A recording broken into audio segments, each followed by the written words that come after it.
Hey, what is up everyone? Hope you're all having a wonderful time. Today we're going to showcase everything you need to know about how to get your witch all the way throughout the campaign the easiest way.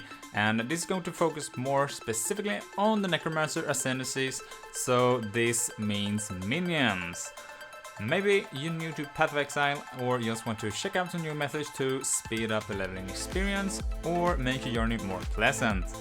And this is going to be from the Lake of Kalandra League, from the league start, so we don't have any previous uniques or currency, but I will include a starter kit if you are checking this scout out as a non-league starter. And if you're new to the channel, don't forget to like and subscribe if you find this guide helpful and you want to show your support. And with all of that out of the way, let's begin. So, as I mentioned, we are going as a minion build while leveling, and more specifically, we are going to use the Absolution skill, which is a really nice skill that has been getting quite a lot of buffs since it was released. And while playing minion builds can be a struggle early on with lack of survivability to our minions, but they do become very strong as you progress throughout the campaign. Let's start to talk a little bit about the Absolution skill. So how it works is that you damage enemies in an area, and once the enemy dies, they will be consumed to sentinels that will follow you around and shoot the Absolution beam themselves. And you will also have a chance of spawning them on rares and bosses, so you don't need to worry about that. It focuses on physical and lightning damage with a 50% conversion to lightning damage. And overall, it's a great to use for single target, but it also has this minor AoE, so it clears quite well as well. Absolution will be available to use at level 12. But before we get there, I like to use the Stormblast Mine. You got great damage output, and you can just change the detonate key to your left mouse button, and this will make it so you will auto detonate the mines while you are running around.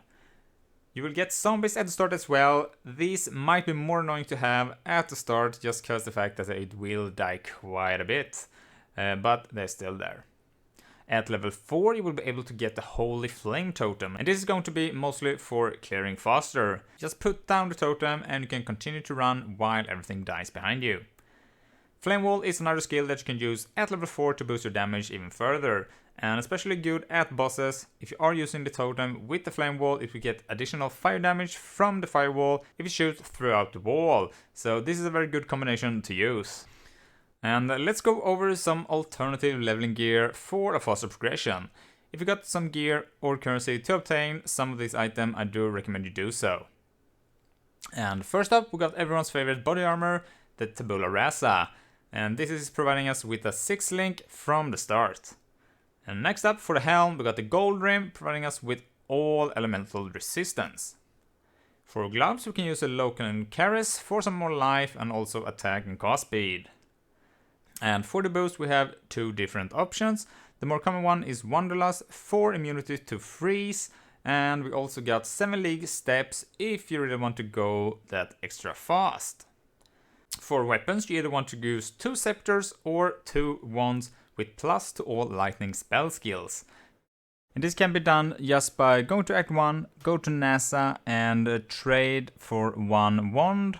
Then you want to get a total of 40 quality on gems with the lightning tag, and you want to sell the wand with the gems to a vendor. And this will grant you +1 to levels of all lightning spell skill gems. The lightning damage will boost both the Storm Mine and also Absolution later on.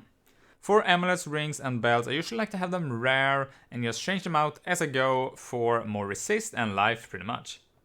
But if you really want to max it out, for the amulets you can use Arukai Tiki for some more life, or Replica Kurai Ward for movement speed and also some area damage that it provides. Side Breath is another one that you can use for some more bonuses to your minions, and also added flat damage to them early on. For rings, I like to use double black cards for some extra life. And for the belt, using Darkness Enthroned is a great option, and you will need to get some Abyss Jewels for this, and you can get whatever you like. I always prioritize life and resist as much as I can, and also some attributes if it's possible to get. You can also go with Apprentice Blazon at level 16 for all attributes, resist, and also Flask duration. For flaws, you want to go for a silver and a quicksilver for additional movement speed. You want a granite for additional armor. And also you want to use a life and a mana flask. And if you feel that you can sustain your mana without a flask, I would recommend you to swap it out for a jade for some more evasion while you level up. So let's move on with the links, and here I will put them as if you did have access to a tabula right away. Also, I'll put the gems in the same order as I would prioritize them. At the earlier stages there isn't much to do. Let's start with the Stormblast's Mine, and here you simply want just as much flat damage as possible, so added lightning and added cold is great to use here. And the same goes for the Flame Totem. And at level 10, after you defeat the Brutus, you will be able to get both the Vitality and Clarity Aura to help you sustain your life and mana regen. Also, Vitality is great for your minions, and at this stage I would recommend you to start to use your zombies more often. For your zombies, you want to have melee physical damage support with minion damage and brutality support gem. And at level 12 you will get your main skill, Absolution, and here you can straight away put in minion damage support, added cold, fire and lightning support as well. And once you unlock more support gems, you want to have it in this order. You want to start with Absolution with Spell Echo, Fist to Lightning, Minion Damage, Lightning Penetration, and lastly Predator. And we're also going to use Raise Spectre and summon Carrion Golems with Meat Shield support and also Minion Life. And we also want to have Herald of Purity and Wrath as our auras, and if you can fit in Generosity support with Wrath, that would be great. And lastly, we want to pick up Elemental Weakness Curse to boost our damage even further. We want Convocation to teleport our minions to us and do some regen to our minions. We want Desecrate to spawn corpses.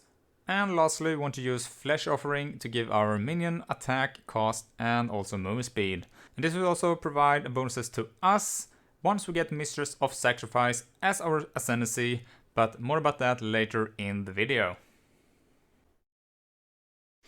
And next up, let's go over our passive tree. And here, from the Witch, we want to take the spell damage nodes all the way up here until we get to Arcanist Dominion. Go to the right, pick Heart and Soul, and also the extra life and mana over here. Next, go upwards for Lord of the Dead. Follow the road up here and grab these life nodes. After this, I like to continue our way down here to the left and pick up the minion life damage over here and the death attunements for more specters and also another one for zombies.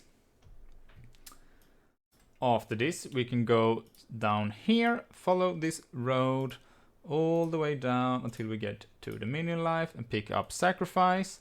And we also want to go here to Spiritual Command. The Spiritual Command, very important. It will provide the increase and reduction to minion attack speed to us as well. Very important node to have. After this, you can go down here, Retribution, and pick up the life nodes here. And I also like to go with Sanctity for some more stats and also life regen. After this, move this way over here, grab the life and chaos nodes here. And here you can also go ahead and take the flat 50 life from the mastery, really good.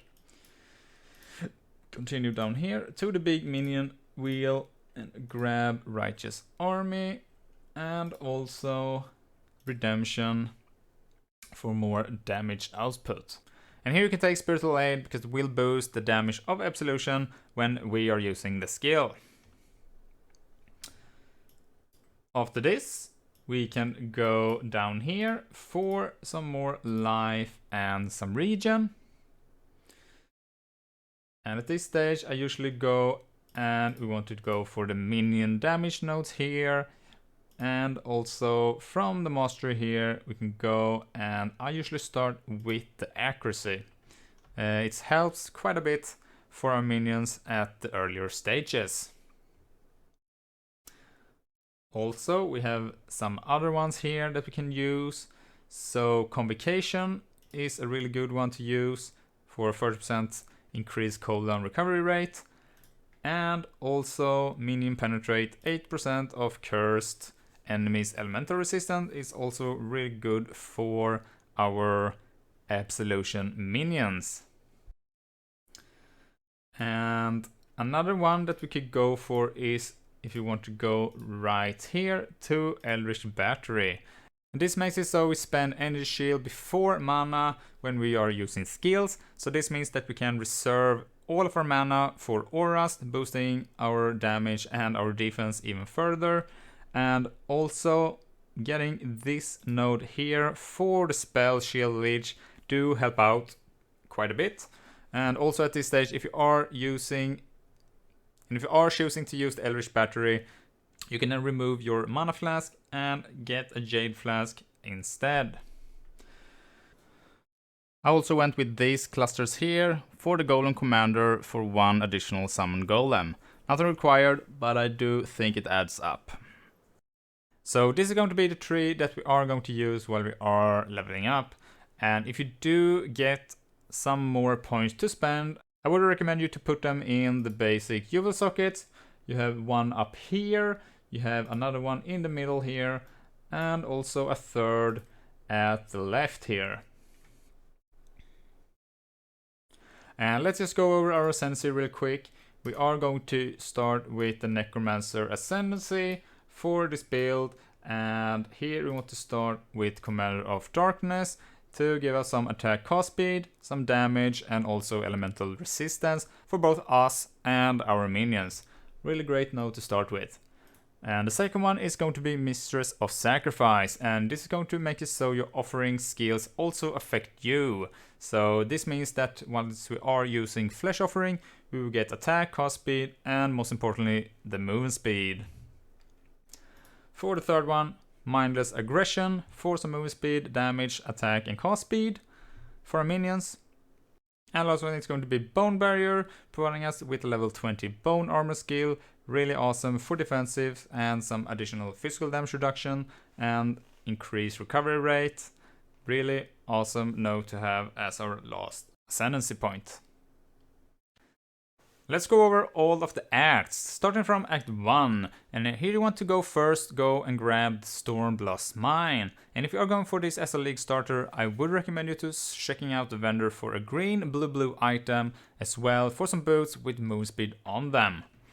The green blue can be on any item, but I do recommend you not having it on your boots, because we are most likely going to change them out as soon as we get a new pair with more move speed on them.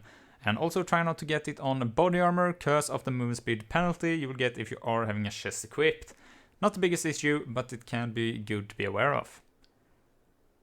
Once you get to ledge, I usually head back to town and buy myself the Holy Flame Totem, and if you can afford it, also the Firewall. And you can also get your mobility skill from the quest now as well. And once you get these, I only use these at the start of the campaign. Only use the Stormblast as a filler skill on least rares and bosses, and do keep in mind that most of the loot will be dropped behind you, so having a good loot filter is quite important so you don't miss out on any of the important loot. Once you're at Brutus, you can use your totem to taunt him to ease your way with him. Brutus can hit quite hard, so it's perfect to use it to distract him with your totems. After you defeat him, you can head back to the town and you can get your clarity from the quest, and you can also go and buy Vitality from the vendor. And at this point I would recommend you to start using your zombies more, because of the life regen from Vitality is going to help out quite a bit of keeping them alive. Lastly, once you enter Marvel's Caverns, the last zone in Act 1, or if you get to level 12, you will be able to get the Absolution skill, which is going to be our main ability throughout this playthrough. And once you get to Act 2, after you're done Intruders in Black, you will be able to get access to Heralds. And here we want to pick Herald of Purity to boost our damage, and also gaining some more minions to boost our army. After killing the huge spider from the quest Sharp and Cruel, you will unlock a lot of great support skills for your Absolution minions, like Fist of Lightning or Consecrated Effect. For the bandits, you want to kill them all for the extra 2 passive points it will provide. And once you get to Act 3, you will get access to quite a bit of gems. And first we have the Elemental Weakness Curse, 2 cursed enemies with less elemental resist, so our minions from Absolution deal more damage. We will also unlock quite a bit of auras like Wrath Aura for more spell lightning damage, and also Generosity, so we can link it with Wrath as well. If you feel that you are struggling on resist, you could go and use a Purity of Elements aura instead to give you some more elemental resist and also gaining element immunity, which makes you immune to getting frozen or shocked, for instance. And this will also apply to our minions as well, which do help out a bit. You will also be able to get race specters from here. I usually go back to Act 2 at the riverways for the Stygian silverbacks, the big monkeys here, just so it will buff us and also our minions with frenzy charges. And I usually link this with minion life to get some more survivability to them as well. If you're playing as a new character, I would recommend you to go and do a Fixture of Fate quest within the library in Act 3. And this will unlock 2 very good support gems for us. The first one being Feeding Frenzy, and this you can link with your zombies. This makes it so you gain a frenzy buff, boosting our attack and cast speed by 10%, and also providing 10% more damage to all our minions. And the second one being Meat Shield support, and this we want to link with our specters, making them a lot more tanky. And lastly, I would like to mention that Animate Guardian is here as well.